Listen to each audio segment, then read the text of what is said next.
We have a real treat for you tonight. We have not only one of the best speakers that I've run across, but who's bringing a subject that didn't even occur to me called implants and the airway. We are going to welcome Dr. John Tucker. Dr. John Tucker has maintained a private practice in Erie, Pennsylvania since 1982. He's a graduate of the University of Pittsburgh School of Medicine. He has completed the Boston seminars in implant dentistry with Dr. Paul Schnitzman, the University of Buffalo Aesthetic Dentistry Program, and all levels of the Dawson Center for Advanced Dental Study and the University of Buffalo Patient Mastery Program. In 2005, he was awarded a certificate of proficiency in aesthetic dentistry from the University of Buffalo. Dr. Tucker is a member of the American College of Oral Implantology, the American Dental Association, and the Academy of General Dentistry.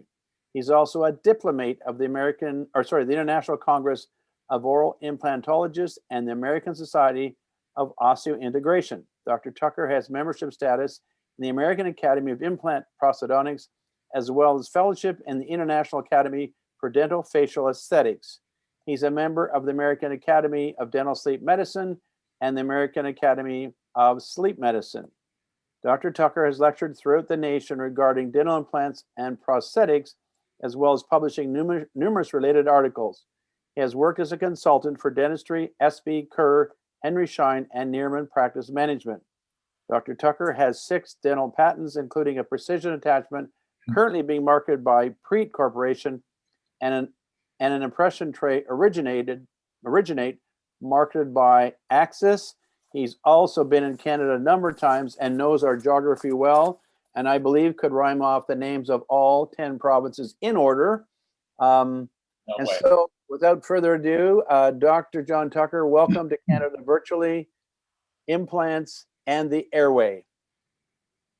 Thank you so much, David. Thank you all for attending. I'm honored to be here this evening. So my conflict of interest, I have none. So the subject for this evening's presentation, implants, obstructive sleep apnea, airway.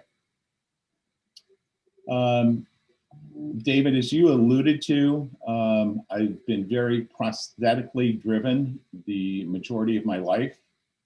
At age 12, I was doing my father's denture setups in his lab for him. He's my best friend. A lot of experience with him. And my goal was to become a prosthodontist until his untimely death. So I call myself a prosthodontist. I was trained by a prosthodontist for 10 years. I spent 10 years in his office every Friday. And so therein lies the rub for my love for prosthetics. So let's look at implants. When I graduated from University of Pittsburgh School of Dental Medicine in 1982, the first course I took, September of that year, was on implants. And since I wasn't a prosthodontist, I couldn't take the Brandemark program, so I was able to take a program by Dr. Jerry Nisnik. And for those of you that have been around implants for a long time, everyone knows that Jerry Nisnik brought dental implants to the general practitioners. So if you look at the history of implants, they go back to 3000 BC. So they've been around for a while. Let's look at obstructive sleep apnea. So the most important advance in the history of sleep medicine was the discovery of sleep apnea in 1965. I think this is important to understand because of the timing of where we are and where medicine is in the understanding of a sleep-related breathing disorder such as obstructive sleep apnea, and to understand where you were in your education and being able to understand airway. So for years, the specialists looked at OSA as a simple intermittent closure of the upper airway, and what they wanted to focus on was eliminating the upper airway obstruction. So prior to the 1980s, the only effective treatment for OSA was via a trach.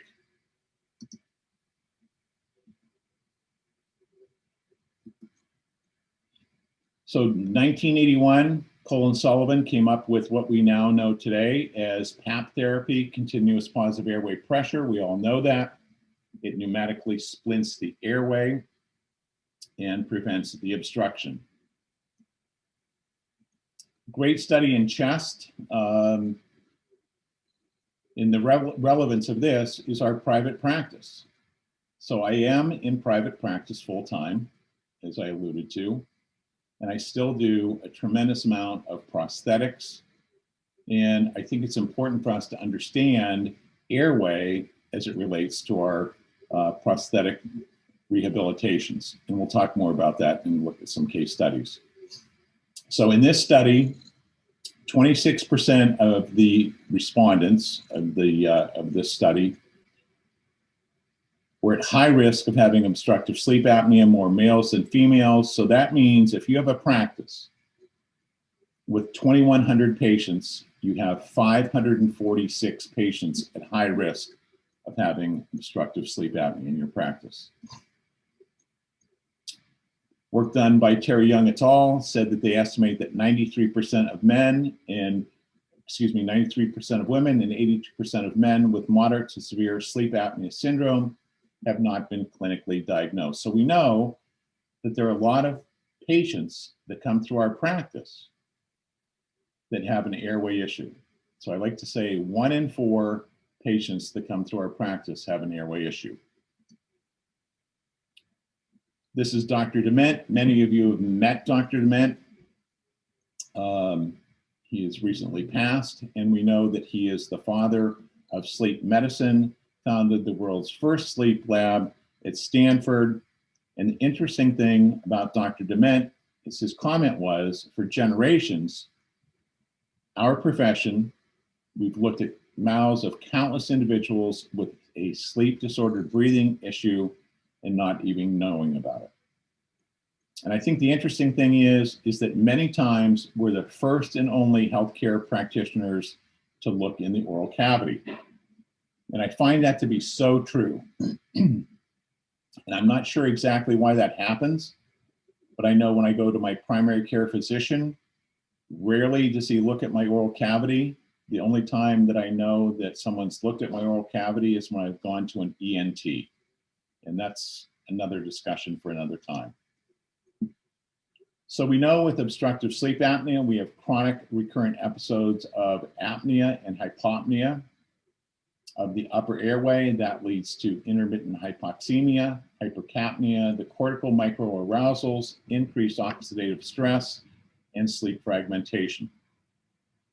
And in this study from Picard, 23% of women, 49% of men were found to have moderate to severe obstructive sleep apnea. So obstructive sleep apnea, we know, is independently associated with everything that you see on your screen. That's important if you're trying to implement sleep into your practice. That's one of the things you can do is the day before you see patients, you can have your team members pre-screen your patients for everything that you see listed on the screen here. I think that's a great way that we can help to have sleep added to our practice and part of our screening protocol. Great study by Clancy and my buddy David Gazal. We look at sex and the age on the comorbidity burden of OSA, and the cohort was 1.7 million of matched controls for a total of 3.4 million patients. And here's what they found, and we've seen this before in the literature. So if you look at the red dots, that's OSA in women. The blue dots are OSA in men. If you look at the odds ratio of having comorbidities adjusted for age and sex, you can look at everything on the right side of your screen, and you can see number 1 is depression. And we know from the literature that if you look at a sleep-related breathing disorder, such as obstructive sleep apnea, and you correct for that, that the depression can be controlled other than medication. And then we go down the list and see all the other associated comorbidities that we have listed previously. So one of the great statements that was made from this article was, quote unquote, it's a multifaceted end organ morbidity burden.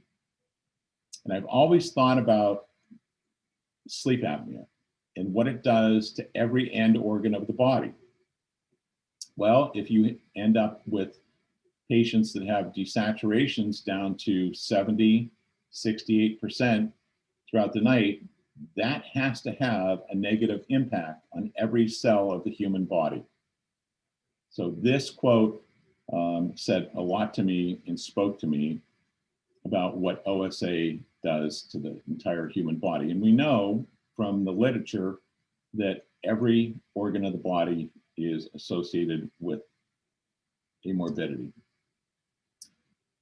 So all of us were trained to screen for oral cancer.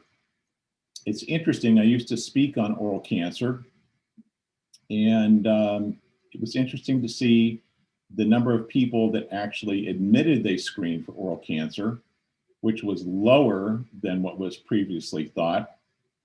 And in this study, they stated that approximately 50,000 people in the US will be newly diagnosed with oral cancer in 2017. So in 2017, we all know that the ADA came out with a proposed policy statement on the role of dentistry in the treatment of a sleep-related breathing disorder, and that we are encouraged to screen patients for a sleep-related breathing disorder as part of a comprehensive medical and dental history. I think the sad thing is this. In 2021, I know for a fact that most dental practices are not doing this. And I think that's a real problem that needs to be addressed, but that's not for tonight's program. So one of the first things that you need to do is change your health history. If you don't ask your patients about airway health, you're not going to get any answers from them. So I have some questions listed here, and hopefully all of you have changed your health history to include these. And I think one of the key questions here is this: do you wear an oral appliance while sleeping? And the reason I want to ask patients that is a lot of patients will purchase an OTC, over-the-counter appliance, to treat their snoring or their parafunction without any diagnosis. So I think that's a good clue for us to start to encourage a discussion about a potential airway issue. So if you haven't changed your health history, I would encourage you to do so. So let's talk about screening. How are we going to screen our patients? Well, I think that's a great question. I mean, in the old days, PSG was the gold standard, but we now know that's not really suitable for mass screening. We can look at overnight drops in oxygen saturation levels, which is characteristic of individuals that have a sleep-related breathing disorder, such as obstructive sleep apnea. And it's possible that the repetitive nocturnal hypoxemia in OSA causes oxidative stress that contributes to the pathogenesis of cardiovascular morbidity. So let's think about oximetry as a good candidate for OSA screening. Excuse me. Because we look at oxygen desaturations that are biomarkers of the disease, and because they might best reflect the consequences of the disease on cardiovascular function. So let's look at a patient and think about screening. So a patient presents in your office with signs of a sleep-related breathing disorder. And what do I mean by that? Someone that has excessive daytime sleepiness, a scalloped tongue, high vaulted palate for bicuspid extractions, diabetes, hypertension, and excessive wear. That should stimulate you to have a discussion with the patient regarding their airway health. So one of the things I like to do is I love the GemPro. So we'll do a 2-night study with the GemPro, and that provides us with a baseline result for future reference. And we'll talk about the GemPro as we go through the presentation. So we want to discuss the results of the GemPro with our patient and determine the next step. If the patient has O2 desaturations that would be indicative of a sleep-related breathing disorder, then we should talk to the patient about further diagnostics, such as a home sleep study or a PSG and referral to the sleep physician. So once a diagnosis has been obtained from the sleep physician, we would discuss treatment options with the patient. And just remember, we cannot treat the patient without a diagnosis from the sleep physician. So what do we want to discuss with our patients? Well, first and foremost is Pap therapy. And I always encourage patients to think about Pap therapy. I'm not one of those individuals that is a CPAP basher. I'd like to encourage weight loss, an oral appliance if it's indicated, and the new treatment would be Inspire. And interestingly, about 3 weeks ago, David, I was the first dentist that went through the Inspire cadaver laboratory and actually was able to implant an Inspire generator in a cadaver with the surgeon that I went to Pittsburgh with. So I think Inspire is something that we need to consider for those patients that don't do well with oral appliance therapy and have failed CPAP. So about 3 weeks ago, I was invited to attend the Inspire cadaver laboratory. I was the first dentist invited to do that, and I actually implanted a generator into the cadaver along with my surgeon that attended. He did the right side, I did the left side. I think we need to start to think about Inspire as another treatment option for our patients. We know it works. It's all through the literature. We're not going to, tonight's program is not about Inspire, but I have a surgeon that's the implanter, and I will be the activator. So it's very exciting to be part of this. And I think it's another great option for those patients that can't tolerate Pap therapy, oral appliance therapy, and it can be candidates for Inspire. So let's talk about the GemPro for a second. I'm not endorsed by GemPro. I think it's an incredible unit because for years, as a prosthodontist wannabe, my biggest concern for my rehabilitations has been parafunction. And how do you control the parafunction? And my biggest concern was, does the parafunction occur during the day or during sleep? So nocturnal versus diurnal. So I think if we could figure that out, that would help us with our restorations, and we'd have a better idea of how we should restore the patient. So, excuse me, it will identify the parafunction. It tracks snoring. It can help us track the overall progress of our patients that are in oral appliance therapy. And the other thing is it uses oximetry, which is a great screener for obstructive sleep apnea. And it also offers body position. So this is what the unit looks like. So once again, we can look for obstructive sleep apnea. Once again, this is not diagnostic. This is not diagnostic for obstructive sleep apnea. We can look at bruxism and snoring, and all the data is given by body position. So this is what the report looks like. There's a lot of data on the screen. If you look at the top channel, it's oximetry. We look at heart rate, and then we look at parafunctional activity. That was the thing that I was intrigued with, because I was trying to figure out those patients that had nocturnal versus diurnal parafunction. And with the GemPro, we're able to discern that. And once again, we can look at the snoring channel and body position.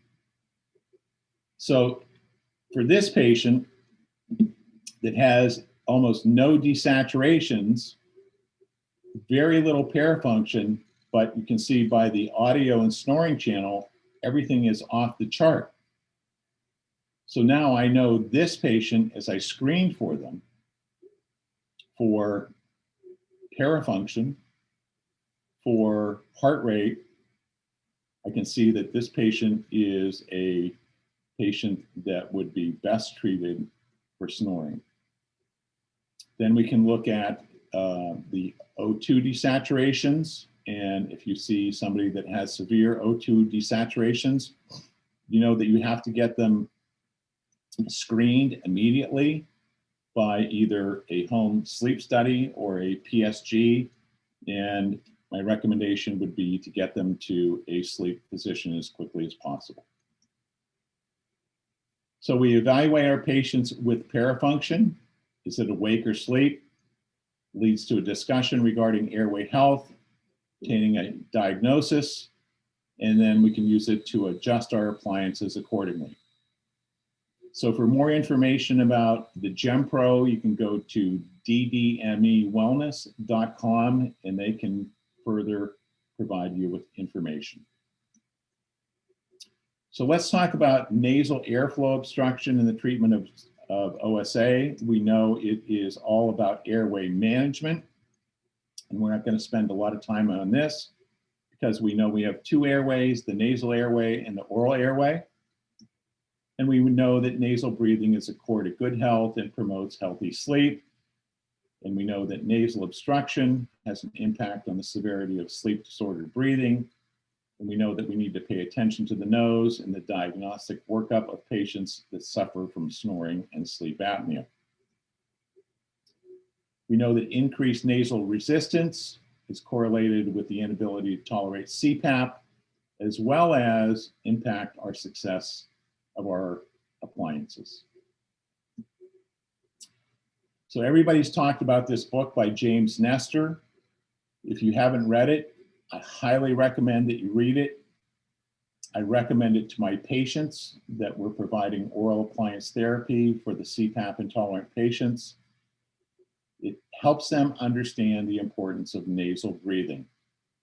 So a good source of information for our patients. So if you look at a CBCT, perhaps you need to involve an ENT. And do I take a CBT on every sleep patient? Absolutely not. There has to be some indication why I'm going to take that CBCT. But in this patient, I thought it was warranted, and there were some problems found with the paranasal complexes, the septum, and turbinates. One of the things I've fought my entire career doing major restorations has been parafunction. And when I got into sleep, everybody said, Tucker, you're going to love sleep because everybody that has worn dentition has an airway issue. We're going to find out that's not true, but let's take a look at this video from a PSG.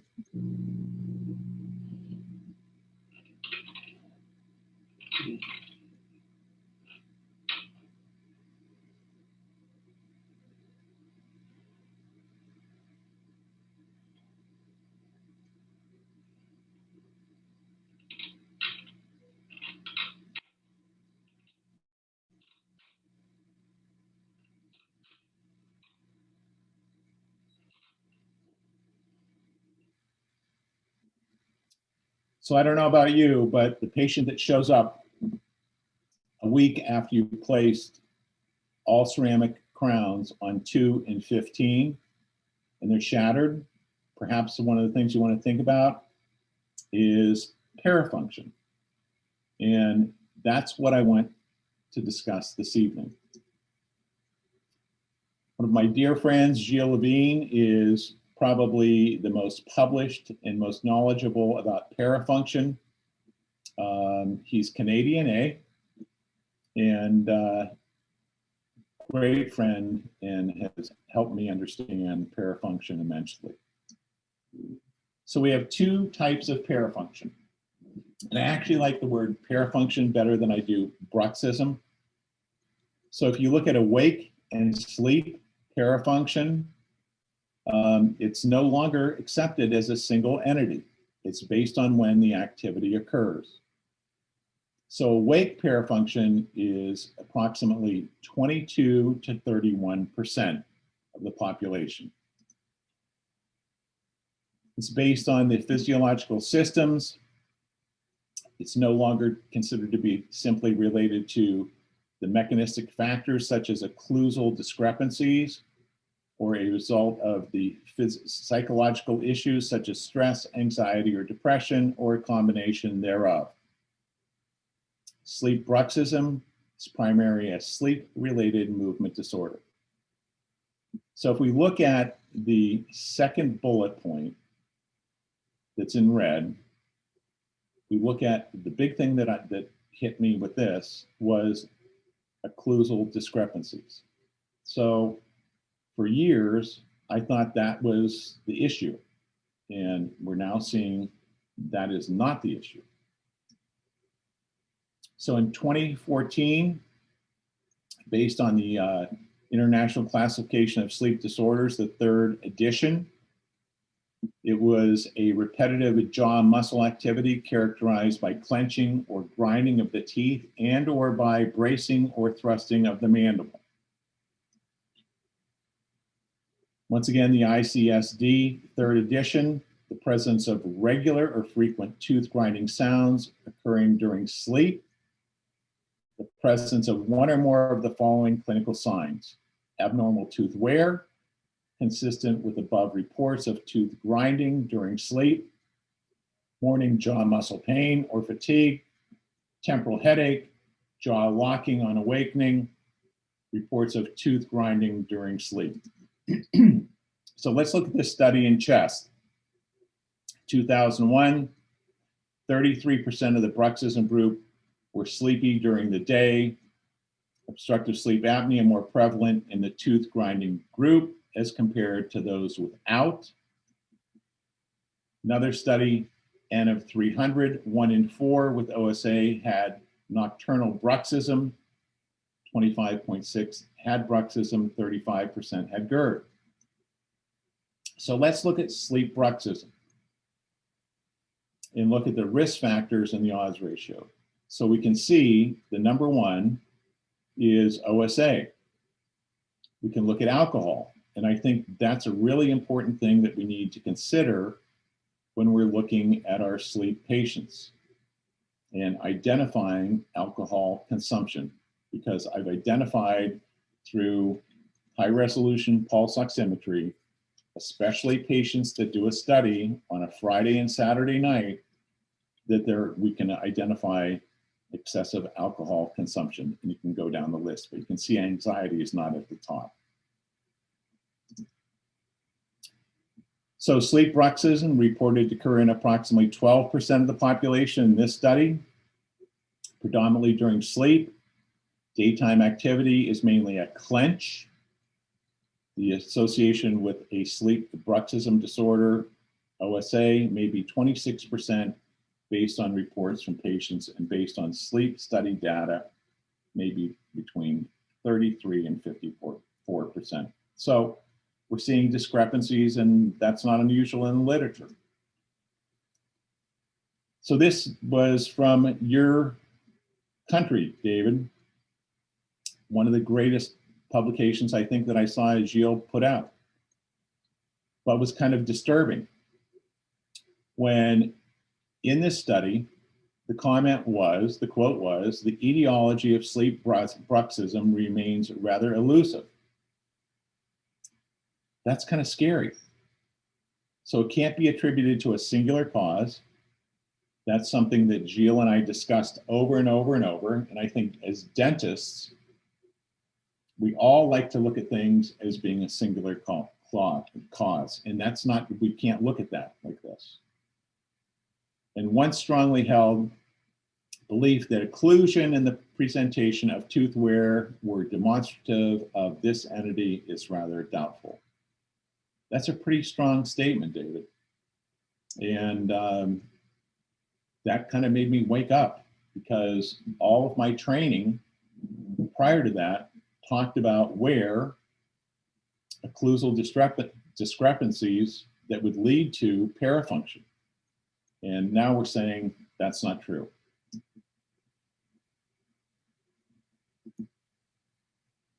So current thoughts. Most recent hypothesis on the etiology of sleep bruxism supports the roles of the central and autonomic nervous systems in the genesis of oromandibular activity during sleep. More specifically, sleep-related mechanisms under the influence of brain chemicals. And I think that's really important, that we all understand that the brain controls sleep.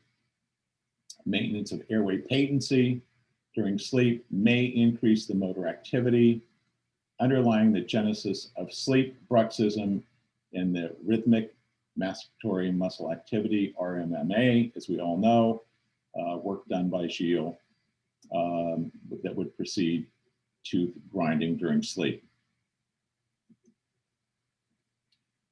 Role of respiration in the genesis of sleep bruxism, RMMA, is not fully understood, except it suggests it may be relevant in some patients. The RMMA tends to occur with large breaths, oral appliances used to improve the airway patency, help reduce sleep bruxism, RMMA frequency. Currently, no therapy has proven effective in treating sleep bruxism. Found that very disturbing. Managed by behavioral strategies, including avoidance of factors and triggers. You can see them listed here. My personal opinion is this. The best success I've had with parafunction has been with CBT, cognitive behavioral therapy. Treatment of sleep bruxism, everybody was taught to use an appliance on the maxillary or mandibular arch to remove those interferences, protect the dental surfaces, relax the muscles. We've used those for years. The exact mechanism of action still under debate, and no evidence supports their role in stopping sleep bruxism. Most studies reported a decrease in sleep bruxism in the first 2 weeks of treatment, independent of the appliance design, and there was no cure for sleep bruxism can be expected with oral appliance therapy because the reduction of muscle activity does not last more than a few weeks. The effect is transitory, highly variable. 20% of the patients displayed an increase in the EMG activity during sleep when they wear an oral appliance, especially the soft mouth guard type. And that was work done by Okeson back in 1987. So the use of maxillary oral appliances may also have a deleterious effect in the patients suffering from sleep disordered breathing, such as apnea and hypopnea. Gagnon et al. Found that maxillary appliances may actually increase the risk of aggravation of respiratory disturbances. Management of sleep bruxism has historically been the use of an intraoral appliance, often referred to as a splint or night guard.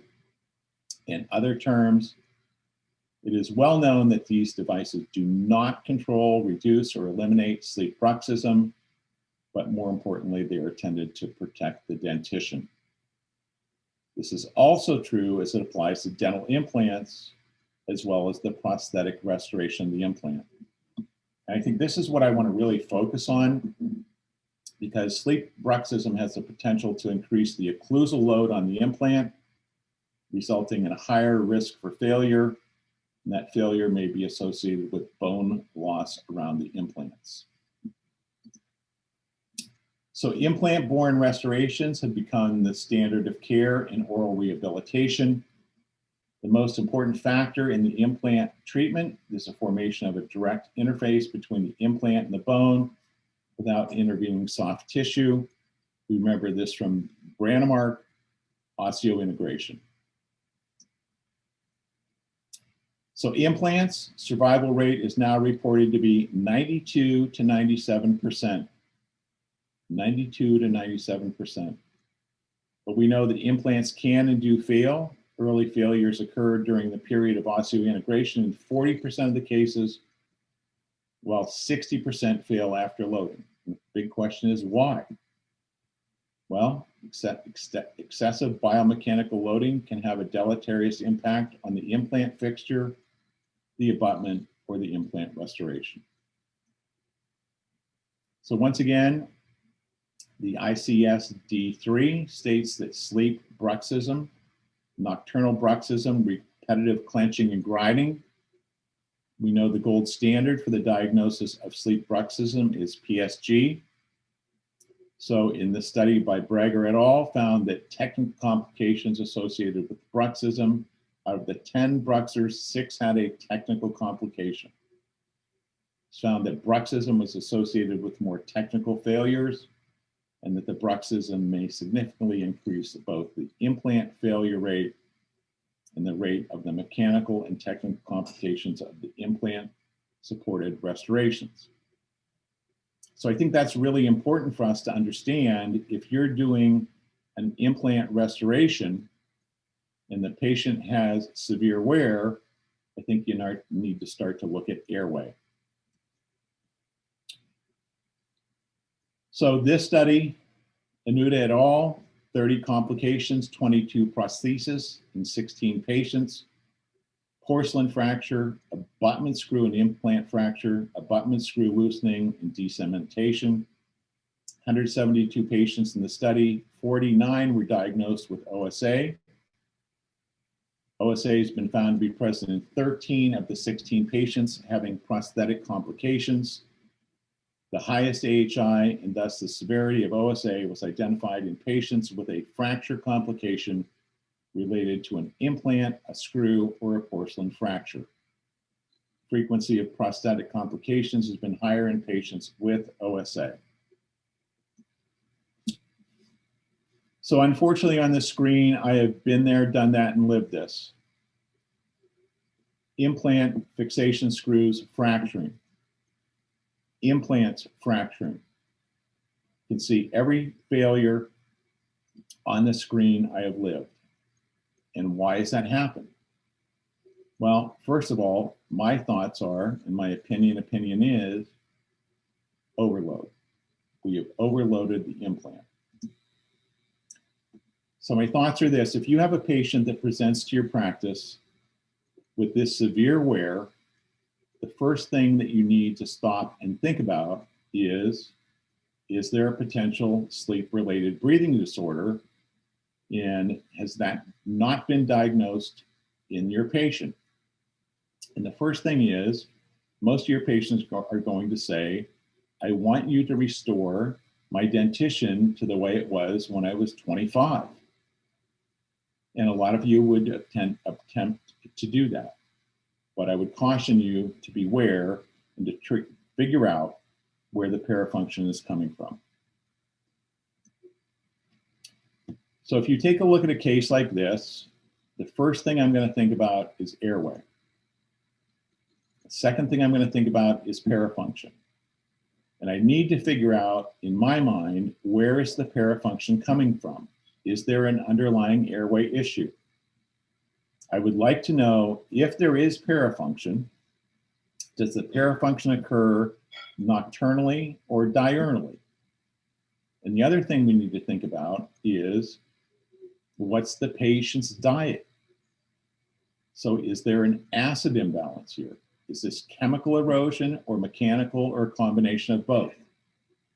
So those are things that I need to try and figure out prior to starting any type of restorative procedure on this patient. So if you look at this study, the severity of OSA and age, significantly affected the severity of tooth wear. The moderate OSA 28.6 had severe tooth wear, while severe OSA 61.5 had severe tooth wear. We know the diagnosis, once again, has to come from a board-certified sleep physician. This typically was done with PSG, and we all know now that most of the sleep physicians are using home sleep testing units. So let's take a look at a case study.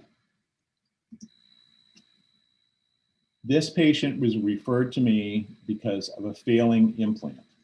And I have a Vautech cone beam, so we did an initial image just to see what was going on. And you can obviously see that there is a tremendous amount of bone loss around this implant. So the surgeon wanted me to remove the crown, put a healing abutment back in, and then regraft the site. So the first thing that hit me was airway. So in doing a cone beam, we can see the minimal cross-sectional area of the airway here was 81.5. So there's some concern there. The next thing I thought about was parafunction. Turns out this patient had severe nocturnal parafunction. We did some GEMPRO studies, and she had some severe oxygen desaturations. So my next step was to get her to a sleep physician to evaluate her for obstructive sleep apnea. It turned out that she had moderate obstructive sleep apnea.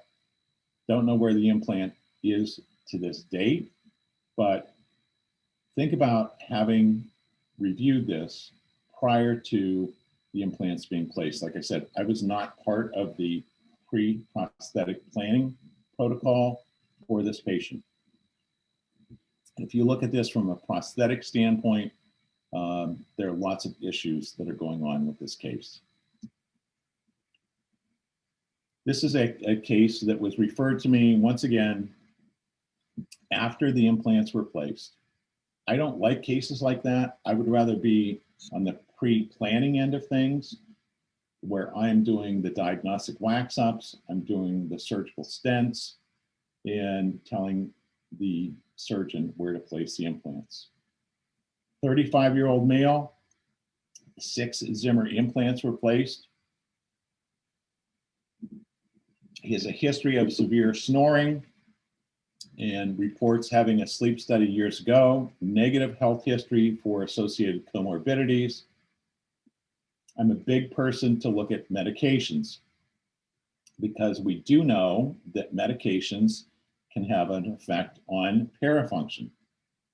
So this gentleman is on Adderall, and that can be a whole discussion of why a 35-year-old is on Adderall when, if you look at the studies, Adderall was not meant for the adult population. So my question is this, excuse me, is this maltreatment of the patient if we don't include an airway evaluation? My thoughts are yes. So let's look at some of the effects of Adderall. Dry mouth.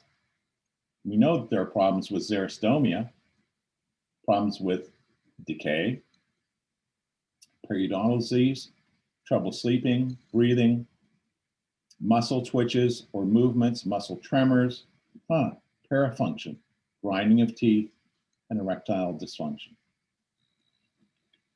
This is the panoramic view that was sent to me prior to restoration.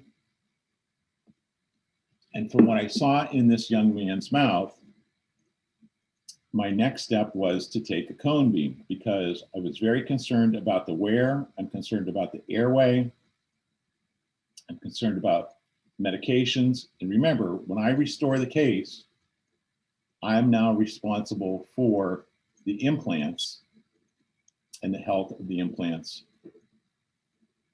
long term.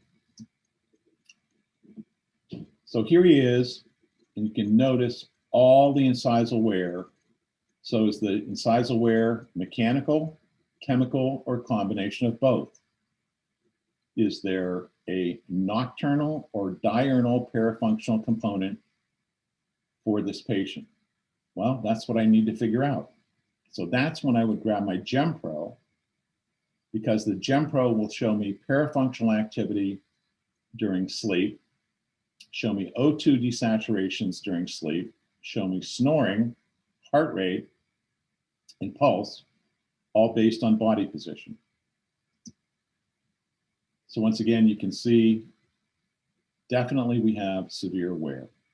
And when I see this, I need to start to think about airway. And now I need to think about how am I going to restore my implants, and how do I make sure the implants are protected? So once again, you can see the severe wear. You want to think about airway, especially on these mandibular anterior teeth. You see maxillary and mandibular anterior wear. That's a telltale sign to me that we have some major parafunctional activities that are occurring. Now, whether they occur nocturnally or diurnally, I don't know. That's why I like to use the GemPro. So here you can see the restorations that are present, typically what we see in our area, lots of amalgam and broken restorations, all related to parafunction and neglect.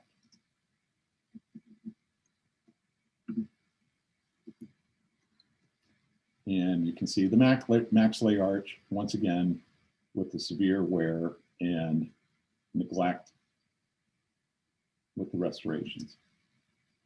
So this is the cone beam. So I took the cone beam for multiple reasons. First of all, I want to ensure that the implants are in bone, stable, healthy, and I wanted to see the quality of bone that the implants were in. So I evaluated that, and I also evaluated the airway. And what I found was the minimal cross-sectional area with the cone beam was 54.9. Narrowest component of the airway, 3.2 millimeters. So got to find out what's going on. That's why I think GemPro is perfect. Evaluate parafunction, evaluate O2 desaturations, give me some idea if there's a sleep-related breathing disorder that is associated with the parafunction. And do we want to involve an ENT? Because he says he can't breathe through his nose. And we know that that impacts how well our airway is going to respond. So once again, cone beam showed me quality of bone regarding the implants. I can look at the joint and get an idea of joint health. He reported no joint issues. So the conclusion is rehabilitation of bruxism patients through the use of implants is a feasible alternative with implants of adequate length, diameter, and correct position. These factors would reduce the risk of treatment failure. Control of bruxism manifestations is critical for a successful treatment outcome, as well as the longevity of the restoration. If a patient presents with a worn dentition and implants are considered, gotta have a look and see what's going on with the patient's airway. Look at a CBCT, look at the joint. If I do a CBCT, I don't use the bite stick when I'm taking the scan because it adds a vertical and horizontal. Use the GemPro, get some studies. And remember, we can't treat without a diagnosis from a board-certified sleep physician. So if a patient has a diagnosis of a sleep-related breathing disorder, I can treat both with an oral appliance. One of my favorite appliances is the Herps. Extensive wear, no evidence of a sleep-related breathing disorder based on GemPro. My personal preference, opinion, is to provide the patient with a maxillary and mandibular flat plane appliance with minimal vertical opening. So if you'd like to take some more education from us, we have programs that are now online. Hopefully we're going to go live soon. The website is tuckereducationalexcellence.com. So you can check out and see what we're doing online. So David, I'm going to turn it over for questions.